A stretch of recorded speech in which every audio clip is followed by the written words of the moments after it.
Hello दोस्तों, मैं हूं आनंद। आज हम डिस्कस करने वाले हैं संस्कृत क्लास 10th के 7वें चैप्टर विचित्र साक्षी के एनसीईआरटी क्वेश्चंस को। तो करें शुरू। सबसे पहला प्रश्न है, एक पदेन उत्तरम लिखत। एक पद से उत्तर लिखें। कीदृशे प्रदेशे पद यात्रा न सुखावह। कैसे प्रदेश में पद यात्रा पैदल चलना सुखदायी नहीं होता है। विजने प्रदेशे, विजन प्रदेश में, एकांत प्रदेश में। अतिथि केन प्रबुद्ध, अतिथि किसके द्वारा उठ जाता है। चौरस से पाद ध्वनिना, चोर के पैर की आवाज को सुनकर। कृषकाय कह आसीत, दुबला पतला कौन था।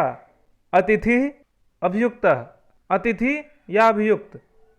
न्यायाधीश कस्मै कारादंडम आदिष्टवान, न्यायाधीश ने किसके लिए कारादंड का आदेश दिया।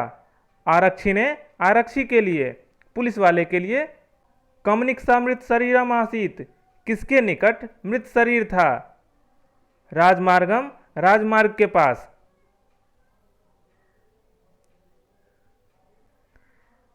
उसके बाद है अधोलिखितानाम प्रश्नानाम उत्तराणि संस्कृत भाषाया लिखत। नीचे दिए गए प्रश्नों के उत्तर संस्कृत भाषा में लिखें। निर्धन जन कम वित्तम उपार्जितवान, निर्धन जन कैसे वित्त को उपार्जित करता था, पैसे कमाता था। निर्धन जन भूरी परिश्रम्य वित्तम उपार्जितवान, निर्धन जन अत्यधिक मेहनत करके वित्त कमाता था, पैसे कमाता था। जन किमर्थम पदाति गच्छति, वह निर्धन व्यक्ति क्यों पैदल चल पड़ता है। अर्थकाश्येन जन पदाति गच्छति, पैसे के अभाव से वह व्यक्ति पैदल ही चल पड़ता है।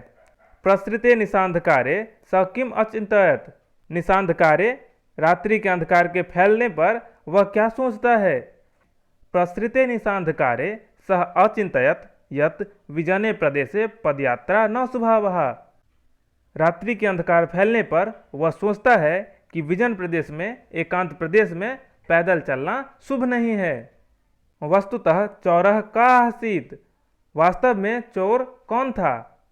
वस्तुतः चौरह आरक्षी एव आसीत, वास्तव में चोर रखवाला ही था। जनस्य क्रंदनम निशम्य आरक्षी किम उक्तवान, उस व्यक्ति के रोने को सुनकर आरक्षी क्या कहता है। जनस्य क्रंदनम निशम्य आरक्षी उक्तवान, उस व्यक्ति के रोने की आवाज सुनकर आरक्षी व रखवाला कहता है।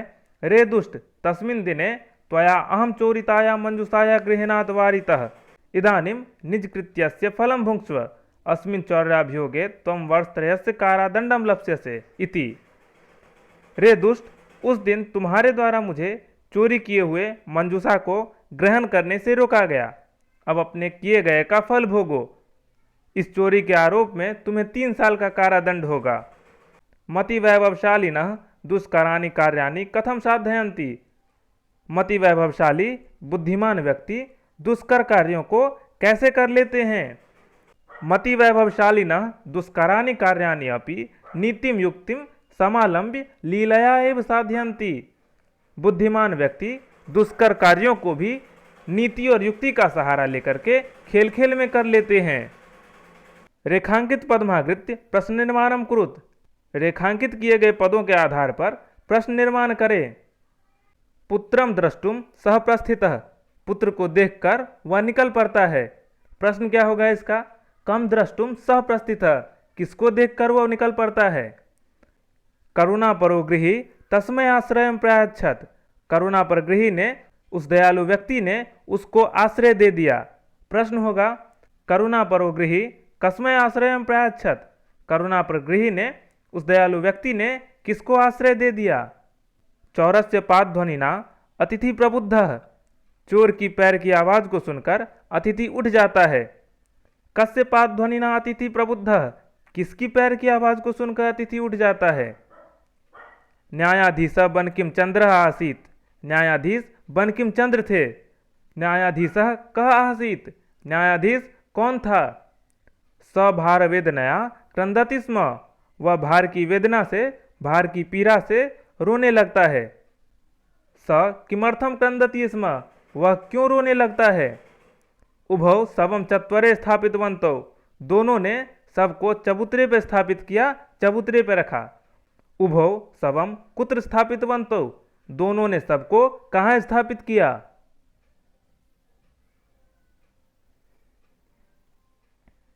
उसके बाद है यथा निर्देशम उत्तरत, निर्देश अनुसार उत्तर करें। आदेशम प्राप्य उभौ अचलताम, आदेश प्राप्त करके दोनों चल पड़ते हैं। अत्र किम कर्तृपदम, यहाँ कर्ता पद कौन सा है? उभौ दोनों। एतेन आरक्षिणा अध्वनि यदुक्तम तत्वर्णयामि, इस आरक्षी के द्वारा रास्ते में जो कहा गया है वो मैं वर्णन करता हूँ। अत्र यहाँ मार्गे इत्यर्थे किम पदम प्रयुक्तम, यहाँ मार्ग के अर्थ में कौन सा पद प्रयुक्त किया गया है? मार्ग का पर्यायवाची कौन सा है? अध्वनि, रास्ते में। करुणा परो गृही तस्मै आश्रय प्रयाच्छत, करुणा पर गृही ने, दयालु व्यक्ति ने उसको आश्रय दे दी। अत्र तस्मै इति सर्वनाम पदम कस्मै प्रयुक्तम, यहाँ तस्मै ये सर्वनाम पद किसके लिए प्रयुक्त किया गया है? निर्धनाय, उस निर्धन व्यक्ति के लिए। ततोसो तो अग्रिमे दिने उपस्थातुम आदिष्टवान, इसके बाद उन दोनों को अगले दिन उपस्थित होने का आदेश दिया। अस्मिन वाक्य किम क्रियापदम, इस वाक्य में क्रियापद कौन सा है? आदिष्टवान, आदेश दिया। दुष्कराण्यपि कर्माणि, दुष्कर कार्यों को भी। अत्र विशेष्य पदम किम, यहाँ विशेष्य पद कौन सा है? कर्माणि, कर्म। अगर विशेषण पूछा जाता तो दुष्कराणि।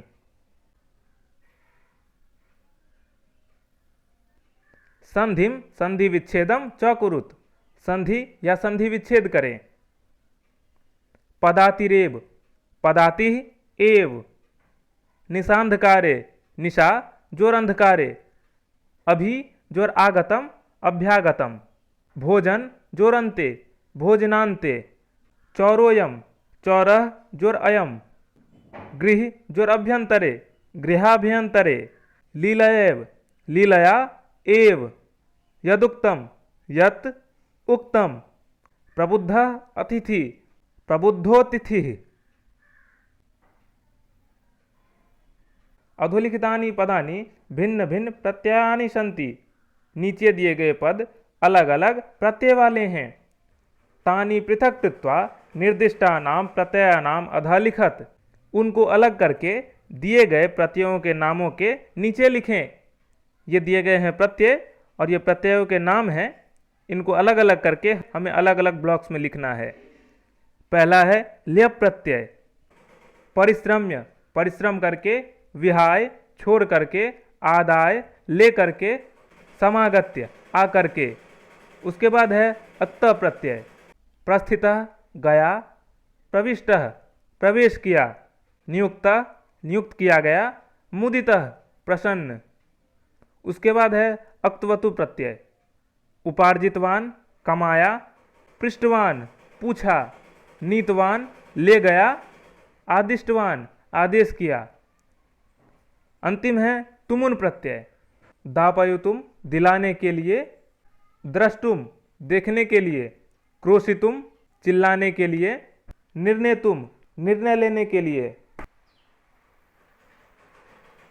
अंतिम प्रश्न है अधोलिखितानि वाक्यानि बहुवचने परिवर्तयत, नीचे दिए गए वाक्यों को बहुवचन में परिवर्तन करें।